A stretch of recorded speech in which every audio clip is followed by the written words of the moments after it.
Ladies and gentlemen, we were never created to be average. Inside every one of us is the seed of greatness, the blueprint of dominion, the call to lead. But leadership and effectiveness are not gifts we stumble upon. They are cultivated habits shaped by vision, discipline, and values. Today, I want to speak not to your ears, but to your potential. There are principles, timeless, unshakable truths that determine who rises and who simply survives. And these principles are found in the 7 habits of highly effective people. Let me begin with this truth. You don't decide your future, you decide your habits, and your habits decide your future. The first habit is being proactive. Life does not respond to wishes, it responds to action. You were not created to be a victim of circumstance. You carry power, the power of choice. Highly effective people don't wait for change. They initiate it. They don't react. They respond with wisdom. They don't complain. They create.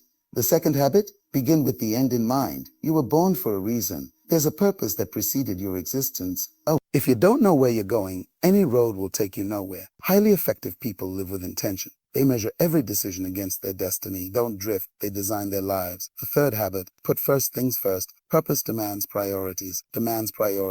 Not everything that screams is important. Effective people don't live by pressure.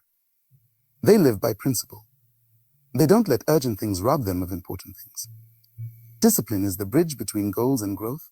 Then comes thinking. Life is not a battlefield for domination. It's a garden for collaboration.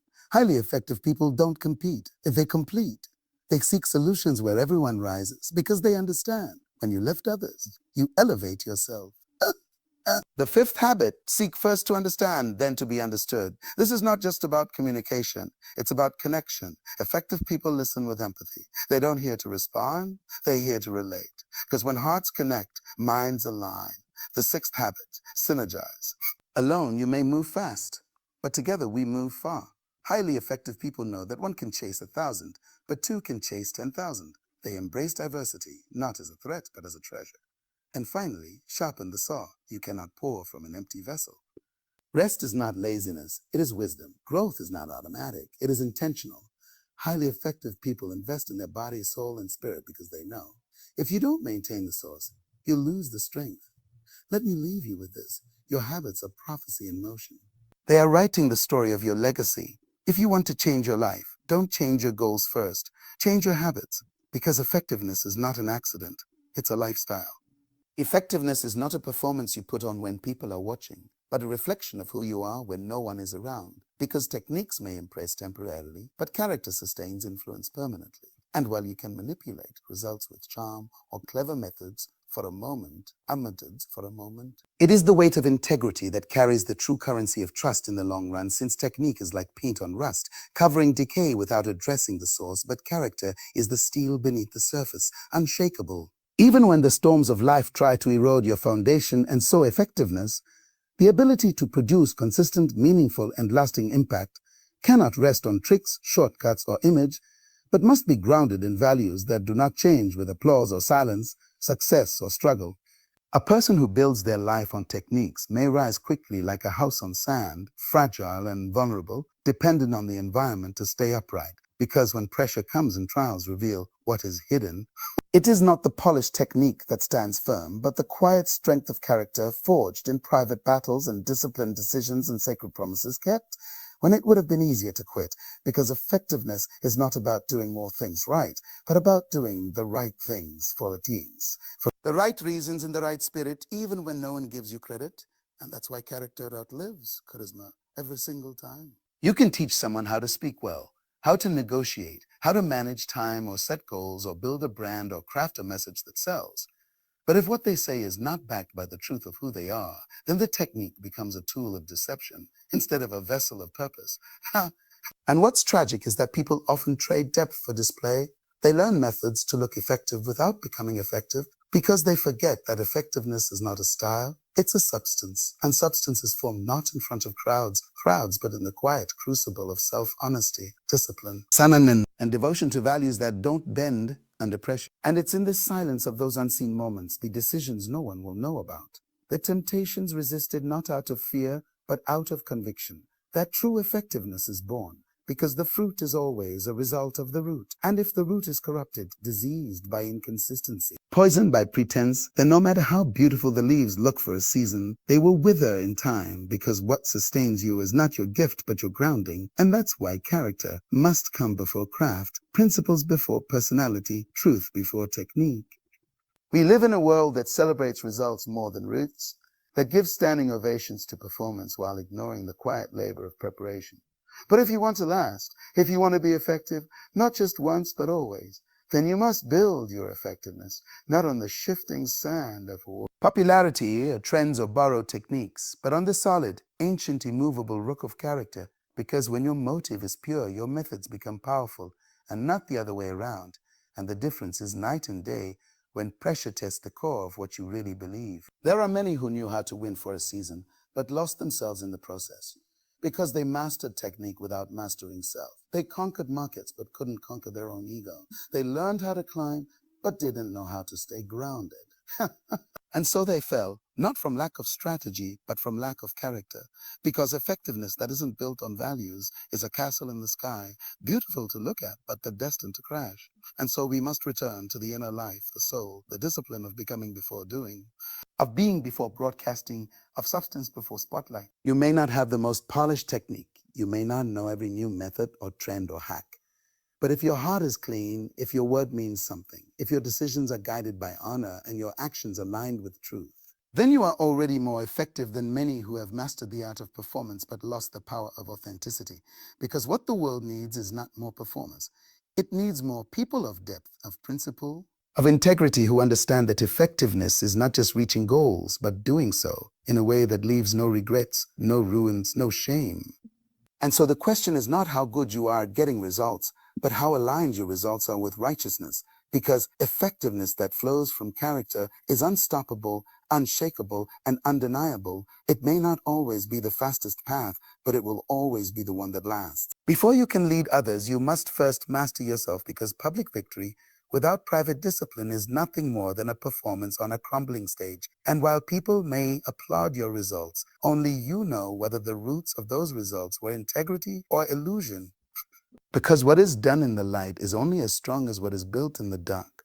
And no title, no platform, no applause can substitute for the quiet conquest of the soul that no one sees but God and your own conscience. Because private victory is waking up early when no one's watching, saying no when temptation whispers, choosing humility when pride would be easier, and it is in those small, silent decisions that greatness is formed. You cannot export what you have not cultivated internally, and too many are trying to influence the world without first influencing themselves, trying to lead nations while losing battles in their own hearts, and they forget that charisma can take you where only character can keep you.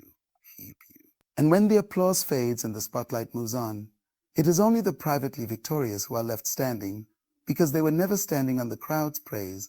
They were standing on discipline, consistency, and conviction that didn't begin on stage, but in silence and sacrifice and self-control. It's easy to desire the crown without the cross, to want the reward without the refinement, but public success without private strength is a setup for collapse, because without the inner foundation, success becomes a burden instead of a blessing. And it crushes the unprepared with its weight, because the victory that everyone sees must be sustained by the victories no one sees. And that means you win long before the crowd claps.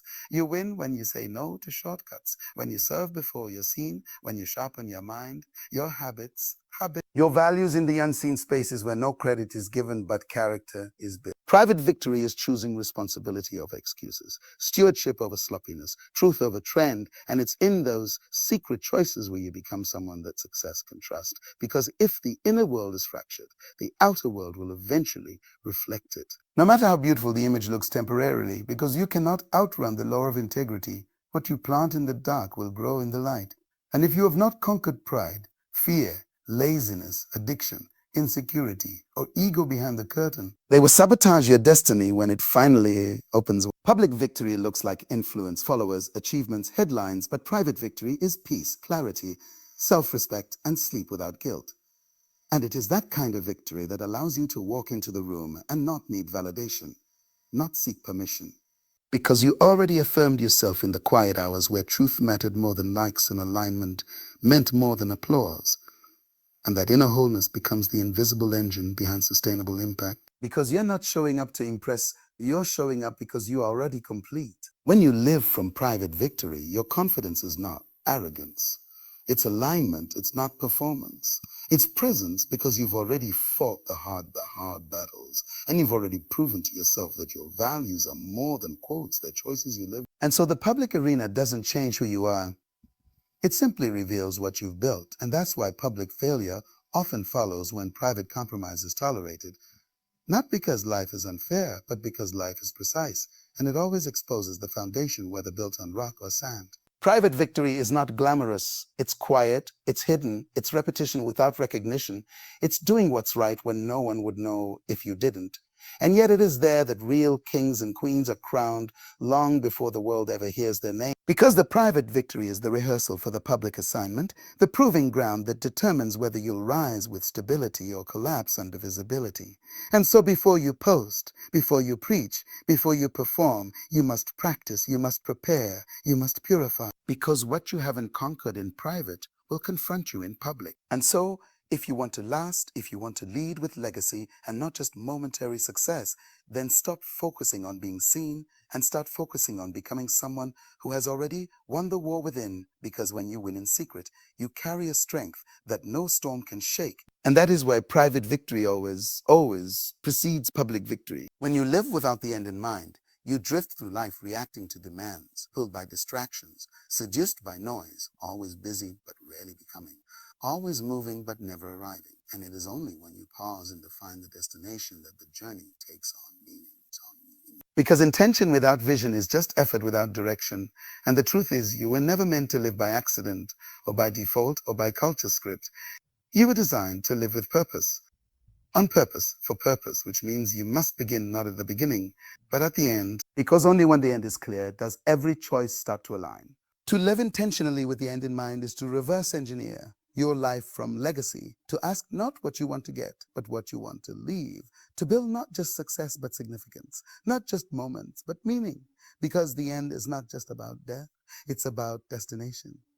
About what kind of person you became, what kind of impact you made, what values outlived your voice.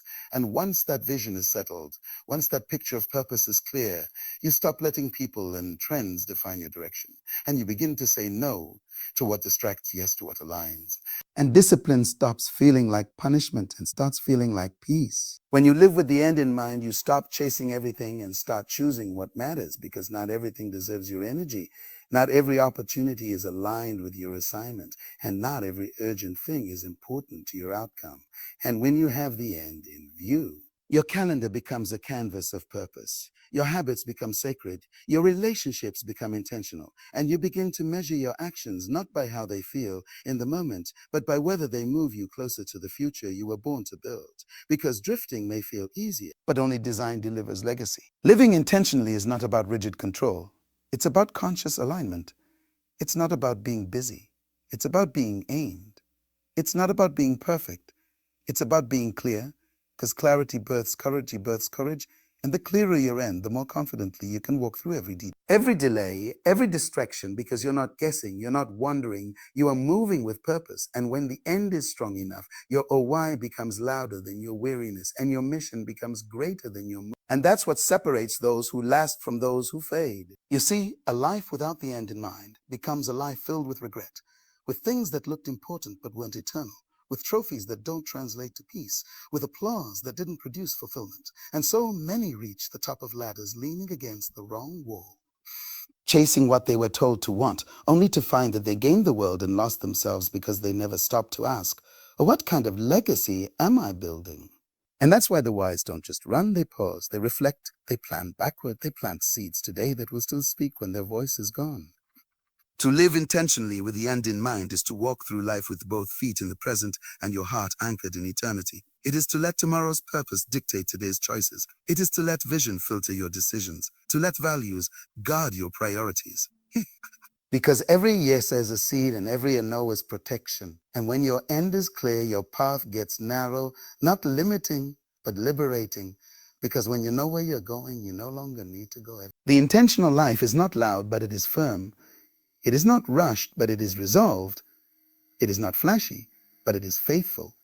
And those who live with the end in mind carry a stillness that cannot be shaken by chaos, because they're not living for the next thrill, they're living for the final chapter. And they understand that every day is either a deposit toward that destiny or a detour away from it. So they stay anchored, focused, consistent, not perfect, but purposeful, because the end gives meaning to the middle and direction to the details.